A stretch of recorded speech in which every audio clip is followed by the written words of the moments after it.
Now to our discussion segment, the 2024 summit of the Forum of China-Africa Cooperation, FOCAC, has kicked off in Beijing, China, this Wednesday to run to Friday. Since Monday, Chinese President Xi Jinping started holding bilateral events with foreign leaders from African countries, including Nigeria, South Africa, Guinea, Mali, and the Democratic Republic of Congo.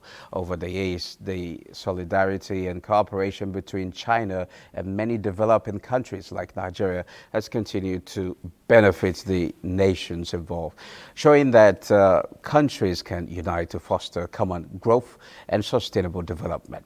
Our conversation on Business Express today is on the FOCAC conference and how much or how such unions can nurture common growth and sustainable development.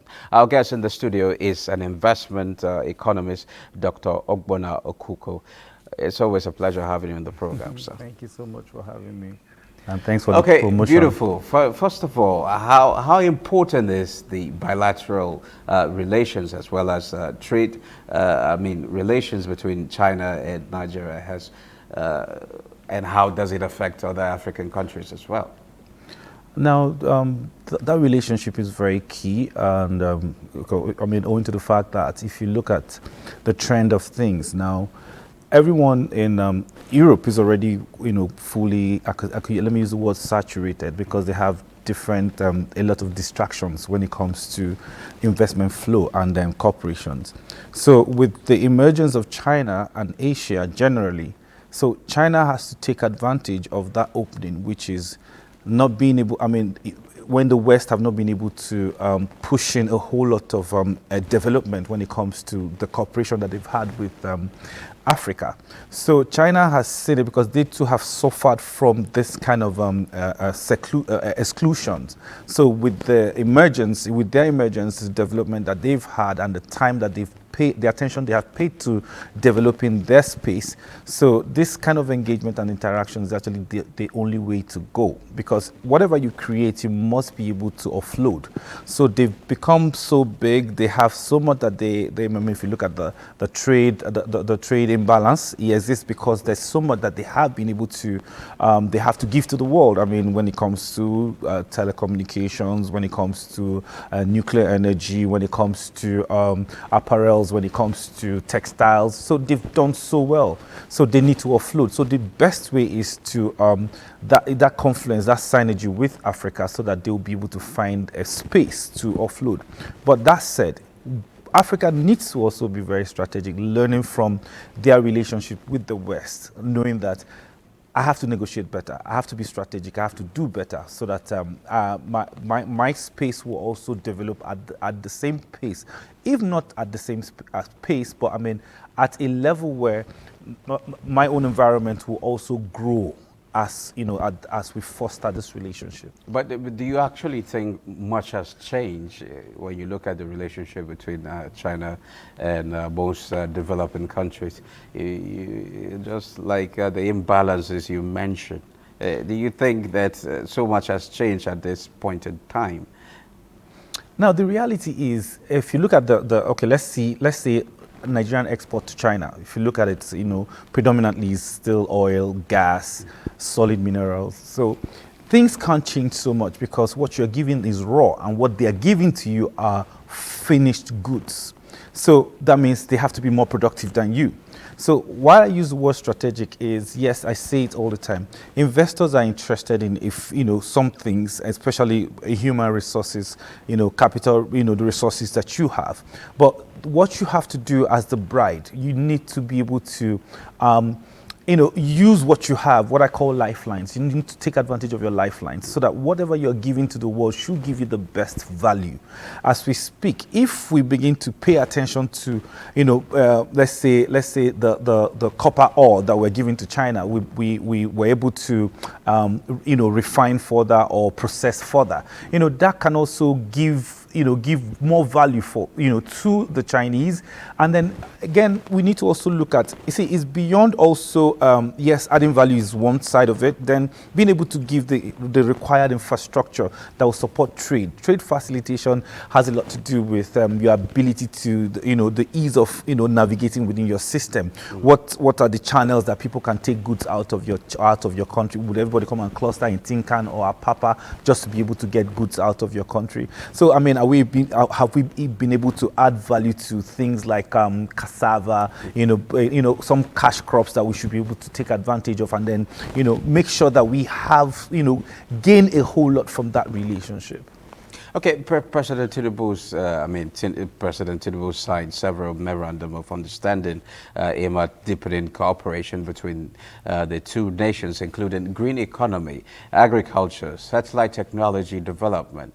Which ones are very critical to Nigeria's economic growth right now? I think they are all very important to the growth of our nation, because, there's so much space when it comes to agriculture. I talked about adding value to agriculture. Agriculture, we've not been able to do the kind of mechanized agriculture that our space needs to do. I say this. Some few years ago, I was at Paranava in Brazil, and I saw the kind of farming that they're doing when it comes to cassava. The smallest farm you find there will be over 20 hectares of land. That's the smallest you find in cassava. And then if you compare that with what we have here, we just have, just small hectares of farmlands where we're doing cassava, and you can't compete. How will you compete? So then again, when we're talking about things like infrastructure, do you have enough infrastructure that will be able to move goods from one point to another? See the solid mineral sector. If you don't have a railway, you cannot develop your solid mineral sector. It's not possible, because you can't move heavy metals on the road. It will kill the roads that we don't even have. So you need to make sure that the railways have started working. So that's why some of these corporations will be important. So it has to be strategic, because I said earlier, investors are interested in national assets, strategic national assets, both existing and non-existing. Railway is one of those assets that is a national asset that we must be able to design a public-private partnership where companies from outside Nigeria, like the Chinese, can actually come and do railways, strategic railway lines that will run all the way from our solid mineral belt to the seaport. Who says that we can't even create but do you see the ongoing reforms by the federal government to address some of these issues? Do you see this particular reform making any impact or putting Nigeria in the best position to actually negotiate for better trade partnership? Yes, I see that happening, but I still think that we need to do more, because we're back.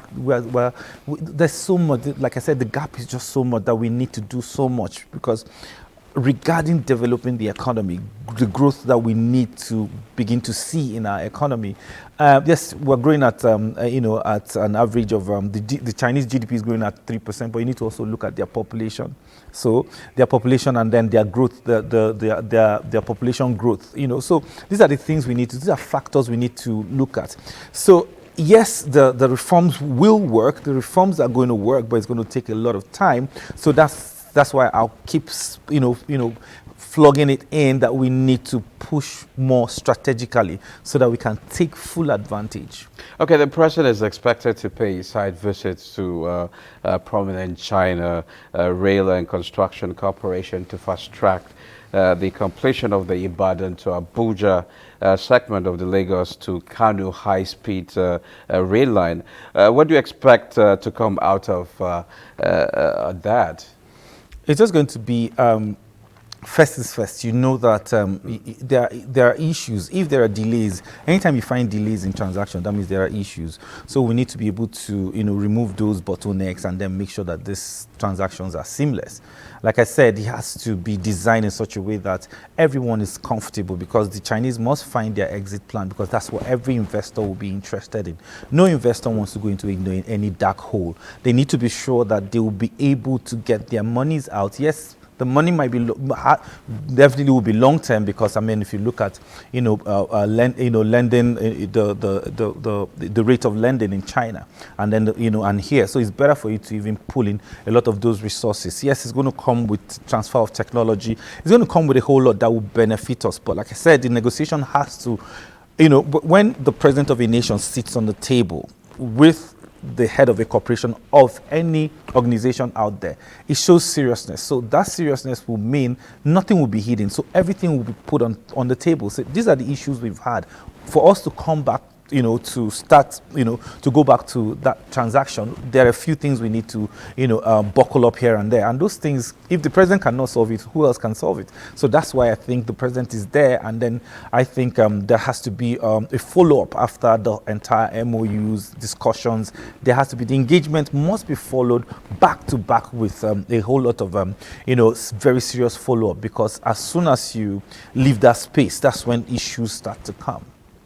We seem to have this problem of having a particular good which we have a kind of comparative advantage. And you talked about trade imbalance. What steps do you think we need to take to somehow address some of these, challenges? Bottom line is efficiency. I say efficiency because I tried to, I mentioned earlier. So, I mean, if you want to, for example, if you want to do solid minerals, I said earlier, you can't move metals on the road. And then we need to also pay attention to the security issues that we have been facing in Nigeria. We need to nip it on the board. There has to be a lasting solution to the issue of security, because these are the same space that everybody that you want to come and do business will come and do business. We need to pay attention to infrastructure. Infrastructure in the sense that we need to look at our ability to, because 70% of goods and services move by sea. So there has to be an inland waterway that is functional. I mean, like I said, these are things that, having the blue economy, Ministry of Blue Economy, these are the things they need to pay attention to. We're talking about, when it comes to airlines, we don't have a national carrier. Of course, we bring in goods and services into our country. Over 70% of goods and services come through sea, and we don't have a shipping line as a nation. So these are lifelines that we need to pay attention on. We don't have any reason to be hungry as a people. We just need very strategic good heads coming together, and then we transact, and then we get the best for ourselves. Before this summit, there's this conversation about death concerns for developing countries. What do you make of this particular situation? Now, I don't have issues with death. Everybody, every big business in the world borrow. Now, if you look at Nigeria as a business, the most important thing is being able to pay back or structure your transaction in such a way that those transactions should be able to pay back. So for me to call things lifelines, that means they have the capacity and the ability to pay back any monies that they are taking. Because the borrower is not a fool. No borrower will give you money when they are not sure that you'll be able to pay. So that means we have capacity. Monies are not given to everybody. Monies are only given to those known and those who have capacity. So it's sure that we have capacity, but the thing we need to now look at, what are the channels that we're going to use to pay back? What are the transactions we're going to exhume to make sure that those loans we can pay back those loans? But one thing is very key: we should try as much as we can to stop taking out raw materials, take out finished goods, and then we'll be better for it. Now, thank you very much, Dr. Ogbonna Ukuku. In fact, it's been a pleasure having you on the program. All right, thank you so much for having me.